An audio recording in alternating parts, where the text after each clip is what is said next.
What is up, you guys? Welcome back to Afterbuzz TV. I'm your host, Dakota T. Jones, and today we are in one of the most iconic gyms in the entire world. I am so excited to be here with one of the most famous celebrity fitness trainers in the entire world, Mr. Gunnar Peterson. How are you today? Whoa, that is a lot to live up to right there. It's all true, man. How are you today? I'm awesome. Thank you. Good. And where can everybody find you on social media? I'm at Gunnar on Twitter and at Gunnar Fitness on Instagram. Awesome. Do I have to put a T after my name because you have that, or do I just let that be your thing? You can let it be my thing. You can have it, though, if you want. I mean, I think Gunnar T. Peterson. I don't know. I think Gunnar Peterson has a better ring to it. Okay. All right. All right, so let's go back to the very beginning. Obviously, you've had a very long career, very successful, but I want to get back to when did you first discover your love for fitness? I was a fat kid, and my mom, one day I was complaining about it. My mom said, do you want to do something, or do you want to just keep complaining? And I challenged me, and I said, oh, well, I want to do something, but I actually didn't. I just wanted to eat. And she took me to Weight Watchers. So I got into that. I was always active in sports, but as I learned a little more about nutrition, or at least more portion control then, I found that I could control it, and that was pretty powerful for a kid who felt like it was something that had happened to me and I was a victim, and I realized I wasn't a victim, and when I could control it, that was pretty powerful. That's really awesome. That's amazing. I had no clue about that part of your story. That's awesome. Did you, at what age did you find out this is something that you wanted to make a career out of? I think the career found me. Somebody asked me if I could work with them one day, and I thought they were talking about if they could jump into my workout and we could be training partners. And after we talked about it and sort of like how I worked out and what I did, the person asked me how much I charged. So I went, let me get back to you on that. Yeah. And then I found that it was fun and I enjoyed it, and sharing it and watching people pick up on the same energy that I had found earlier when I learned, wow, I can make different choices eating, and then I can train a certain way, and I got the feeling from the training that I liked, and that carried over throughout the rest of the day, and it just sort of found me. That's really cool. I know that you obviously have a very large celebrity clientele base here. I'm in the right zip code for that. Yes, you are, definitely. Make no mistake about it. I want to do what you do. Well, if you're in Fargo or if you're in Tallahassee, and no disrespect to the city, that's just not your demographic. Right. Exactly. At what point did you realize, okay, I'm training civilians to now I'm training like some of Hollywood's elite? It's sort of, it came from a lot of different places. It's not like there's one celebrity source and somebody just opens the faucet and it starts pouring. You know, somebody comes from this place, somebody comes from a manager, somebody comes from a producer, somebody comes from a friend, somebody comes from another trainer who's too busy to handle or is traveling, and you sort of get a reputation for someone who is trustworthy, is reliable, and those are things that are hard to find in anywhere as we get older, but definitely in a town that's transient and where people are looking to make moves and make quantum leaps in their careers. Sometimes the trainer is not there because he's on another job or he's got another side career going, and I try to be the reliable go-to guy. I try to be the quiet part in the center of the storm that is this town. Yeah. You like that? I love that analogy. Yes, I love it. It's kind of funny. You're like nestled in like Beverly Hills here. It's so interesting because I think it's cool. It lets the celebrities feel safe. It's in like a safe area. It feels very secluded. Like not everyone can get the address. It feels like just like a nice, safe place where they can come and escape everything. Well, if you think about it, they have no privacy, and the paparazzi are like, it's legalized stalking, really. If you think of what they do, if you had a former lover who treated you the way paparazzi treat a celebrity, that person, it would be so easy to get a restraining order from that person, and yet paparazzi have the right to do that. And this is a place where they don't have to worry about that. It's off-street parking, it's gated, it's upstairs, it's locked down, and there's no signage. So if you're here, it's because you're supposed to be here. Yeah, I love it. There's no mistake. Once you're here, you know you're here for a reason. Obviously, you're used to it now, but was there ever a point where you really kind of got starstruck by anyone that has came in so far? Starstruck's not the right word. It's when you've seen somebody only on a giant screen or only in a stadium before, and they walk in and then they're right there. I mean, you should probably do a study. I'm sure something happens to your pupils. They go like that, but it's not starstruck. It's recognition. It's respect. It's admiration. It's all the things that they've earned. So no. Yeah, I love that. I feel like so many people put so much pressure on, like, oh my gosh, they're a celebrity, but in the end, they're just normal people. They've got to work out. They've got to sweat it out at the gym just like everybody else. They do, and they're here for the right reasons, and they're here with a focus and an intensity, and they fit this in their day. It's not like you know, hey, I'm just going to roll through the gym at a certain time. It's on a schedule, and they need to make the most use of the one commodity that they are short on, which is time. Definitely. So you have to respect their time and treat them, you know, start them on time, finish them on time, and make the best use of the time in between. Yes, and also you are training the Lakers right now, which is huge. That happened within the past few months. How did that opportunity come about? Last off season, I got a call and they said, come down and take a meeting. And I know some people over there. And I took a meeting and I thought it was more of a consulting type job. I could just bring a fresh set of eyes to, you know, a lot of times people within the pro sports world, the duties are so heavy, the time demand is so much that sometimes they don't get the opportunity to be outside and to see other things that are going on. And there's so much pressure within that job that maybe I was just going to be a fresh set of eyes to it. And then they turned it around and they wanted me to run the program. So how could I not, right? Yeah, exactly. And obviously you're used to people coming here to train. I know that they do come here sometimes. Is it weird to kind of have to pick up your life and kind of go to them to train? It's the first time since I graduated from college that I've had a boss and that I've had a commute. And I took both of those on. I thought it was eyes wide open, but definitely it wasn't. And the 405 at 8:45 in the morning is no joke. So to anybody commuting out there, I feel your pain. I understand that. I empathize, and I've embraced it. And it's just, how can I make use of that time on the drive, right? Can I get a call done? Can I connect with my mom or my brother or my wife or my kids and just make the most of it? Yeah. But it's an opportunity. I would never, I never look back on it and think I shouldn't have done it. It's a great job. It's great to work with guys who are driven. It's great to be part of a team. It's something clearly I haven't had, and I didn't know I missed it, but I do, and I'm honored to be part of that organization. I would be too. It's a huge organization, and the fact that you're involved with it, it just goes to show that there's levels to all this, and like you obviously keep going up and up, and it's crazy to see how far you've even come within the past year, and a lot of people didn't even think that was even possible to get that much higher. It just it's nice when people look. You have guys coming to you. You have people reaching out to you to train. It's not like I pass out flyers or make cold calls for people coming to train. So people do reach out to you over the course of your career. But this was something where it's a validation. It's even though I've worked with the people over there before, to do it on this level, to do it this formally was interesting. It was nice. Yeah. I didn't expect the call. Yeah. And then coming back to this gym, how long ago did you get this gym? I've been at this gym for 11 years. Wow. Okay. And also, what was your first interaction with Khloe like? Khloe. Kardashian. Khloe. You may have heard of her. I've known Khloe since she was a little girl. Really? Yeah, Kris Jenner used to train with me back in the day. No way. Yeah, so Khloe as a little girl would come by my old gym. And when she decided that this was going to be her cause and her movement and she was going to take this to a different level, she reached out. And again, that's another call you're honored to get, and you take it and you go, let's do it. Yeah. And she also works not dissimilarly the same way the athletes do. And she comes in and she grinds and she has a purpose and she has a focus and she puts it down. Yeah. I think I've heard you say in an interview before, she's like an animal in the gym. 100%. That's crazy. Yeah, zero hesitation on that. Yes, she's an animal. That's amazing. And how did she like pitch the idea of Revenge Body to you? Was she like sitting over here working out and all of a sudden was just like, hey, I have the show idea. I want you to be involved? No, she didn't. She was talking about taking meetings and maybe doing the show and would I be part of it? And I said, anything you're part of, I'd be part of. Because she's doing it for the right reasons and it's a good message that gets out there. And I think in the beginning, people, I saw they jumped all over her a little bit on social media about the revenge is the wrong thing, but they're missing the boat. That's not what it was about. It was, if that's your jump off, whatever it is that sparks you to get up and make a good change in your life, let it be that. As people who've been on the show will tell you, it goes away from that pretty fast. That no longer becomes the focus. The focus becomes on you're doing something good for yourself. You're healthy. You're more productive. You're a better and a more comprehensive person because you're taking all this, you're taking stock in yourself and you're no longer a victim.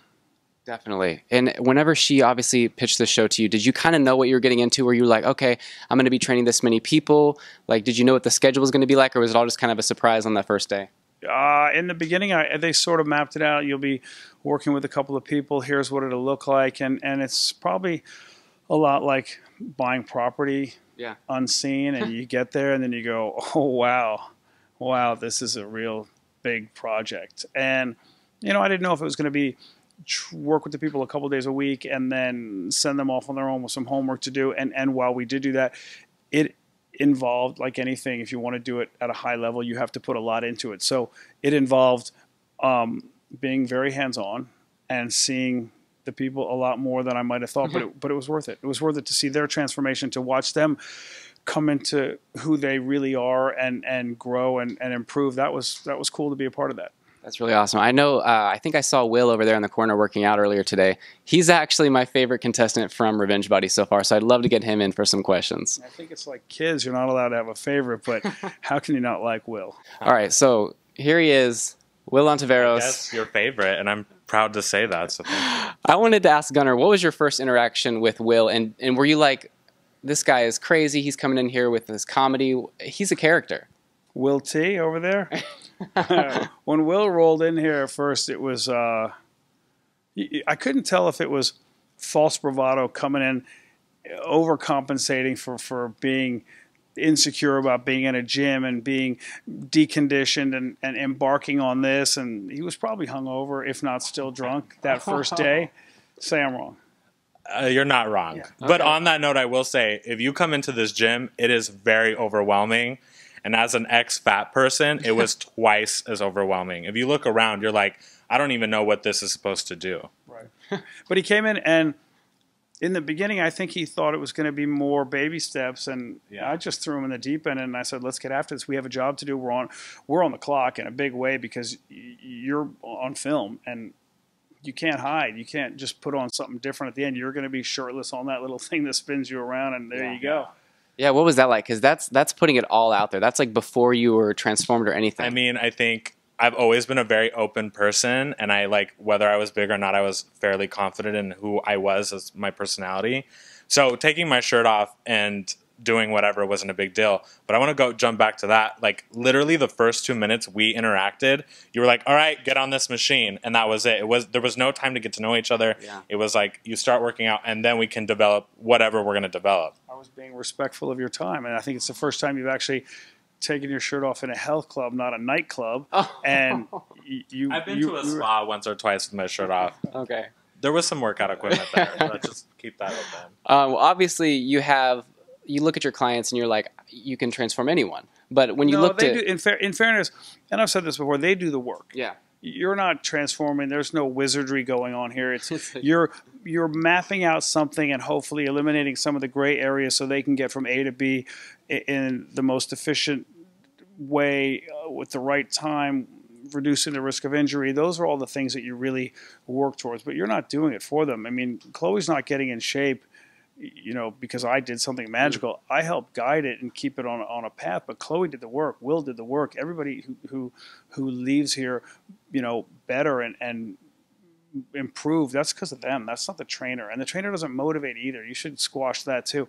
You don't wake up and throw some quote at them and they go, oh, I wasn't going to work out today, but when he said that, I think I will. They have their own reasons, and that motivation comes from within. So if you're looking to someone else to motivate you, then you're still to a degree being a victim. Well, until they do it, Yeah. But I will say, like, who really likes to go to the gym? I'm sure you do. That's your life.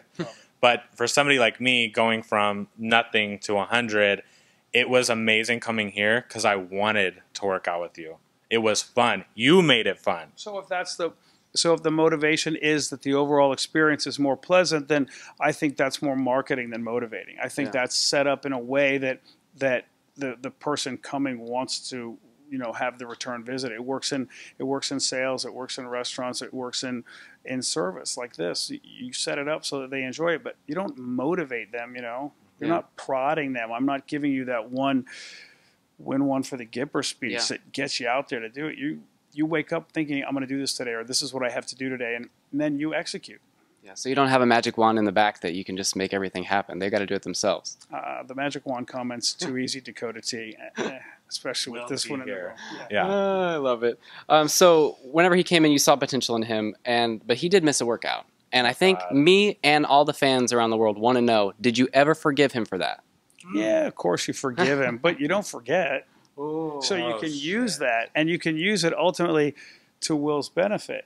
That's something I can say when he leaves on Friday, if he has a Saturday workout schedule, I say try not to go out and get drunk tonight the way you did 4 months ago or 8 months ago or whatever it was, and I'll use that forever. Yeah, right. You always gotta hold that over his head. The infamous time that I missed the workout, On which, by the national way, television. that was a real moment between us because up until that point, like we were getting to know each other, and he really let me know, like, do not waste my time or your time or our time. But just like I would tell my kids, it wasn't the transgression itself. It wasn't the act of missing the workout. It was the lying to that compounded the crime. But nobody knows about that. That was between us until now. Okay. So do you want to lay this out on the line for us? He lied about why he missed it. And then he, as most liars do, he tripped on himself and he went, Let's just be like clear. Right. Former liar. A reformed liar. So, but how do you tell the truth that Gunnar Peterson, well, actually, now that came out of my mouth, probably should have just been like, hey, I was drunk, but I literally lied and said my Uber crashed on the way. Are you kidding? And go back to Shakespeare, if you will. Oh, what a tangled web we weave. It's when you start the line that you make it these intricate and deep. Your Uber crashed, and it was the front left quarter panel that was damaged, and it inhibited the steering, and I was in Long Beach, and I didn't have it became such a whole thing. Like, stop. I got to ask, though, did you get those lying pointers from Joel from season 2, or what's happening? Oh, my God. That was really shady. Well, Joel was beyond this moment, but I'll take a few pointers from you, Joel, if I never need to use that in the future. Yeah. I mean, did you see that episode? Were you just like astounded that someone would... You texted me. Yeah. That's just crazy. Yeah. It's a slippery slope. Yeah. But he got his body back after the show, and for that, I commend you. Whatever the show did, it propelled him in another way, which is the message of the show. So long story, long term, he got what he needed from it. So absolutely. And then also, the first time that I saw like an interaction of you working out with someone was obviously with Will on the show, and I just wonder, do you always have like that tough love approach? Always. I mean, that's also my personality, and I think for anybody, it's hard. I mean, I'm not an actor. For anybody who's trying to deviate from their core competency, from who you really are, from what you really do, that's going to come through somewhere. That's going to crack, and you're going to see that that's not who that person is. And if it's not authentic, it's going to be hard for him to buy in. So you have to be who you are. I'll always try to infuse the workout with levity and be a little sarcastic. And I don't yell at people. That's not my way. But I will shame you into those last 2 reps. Yeah, in a fun way. And I'm on your team if we're working out together. I'm on Team Dakota. If I'm on Will's team, I'm on Team Will T. Right. So. And they come to learn that over time. I'm not pushing for the next 2 reps for me. I'm not pushing for that final 30-second sprint for me. That's for you. Exactly. And whenever you were working out with him originally, did you know who was going to train you when you were going into this, or did you just kind of walk in and you're like, who am I going to be training with? What's happening? This was season 1, so we had no idea who even was attached to the show. And as a participant, the producers made everything very secretive. I had no idea where I was. I had no idea who I was going to meet. I didn't even know I was working out that day. Nobody told me that I was meeting the trainer. Yeah. They just walking around in that outfit? You mean like my XXL double, like... Yeah, I was just wearing that, just cash. That was my vibe every day. Top and hoochie shorts. Yeah. That is my go-to for life, by the way. But no, I had no idea. When I walked in, I even was like, I was more intimidated by the gym at first than Gunnar, because I didn't really like. Again, when you're a big old fat person, you don't know fitness, and so I didn't know anybody attached to fitness. I was like going in very blind, but I preferred it that way actually because it was more organic and like. Then, of course, the first 2 minutes I was on a treadmill, so I was like... Yeah, and I love when you're like, if we could just do this, and he's like, we can't. Yeah, no. And then it got very intense. Yeah. I mean, obviously, this show is very inspiring. At what point, was it after it was starting to air and you saw the audience's reaction? At what point did you realize this is something very special that people are relating to? I think from the beginning, I knew what Khloe wanted to do from a message standpoint, and I knew it was special. If people get it, they get it. If they don't, they don't. That's ultimately their gain, their loss. I'm glad it took. I'm glad they picked it up. I'm glad they tweaked it a little bit, and you can see really what the intention is behind it. And it's done good things. It's done good things for a lot of people. If you could, if the season 3 happens, if you could tweak anything or make anything different, what would you do? I would have more interaction with previous people on the show and current people in more of a mentorship role. Okay. I would love that, because I think having those past contestants in not only would be great for the show, but it would be great for the contestant, because they're looking. I've seen the first 2 seasons. I know the interaction with the. But didn't you actually got to train with one of the contestants? Well, so from what you season didn't 2. see is that there's 18 minutes of the story that we get to see, so a lot of things get cut out. But I actually met Mayank, who was training with him, and Khloe had asked Gunnar to bring me, and I came and met him. I ended up training with him kind of middle point to his end. So yeah, I got to spend a lot of time with Mayank for sure, but we didn't get to see that. So I guess piggybacking off that, season 3, maybe it would be cool to see some of us jump in and be like, I know where you are. I did the same thing, and these are your end results if you do it right.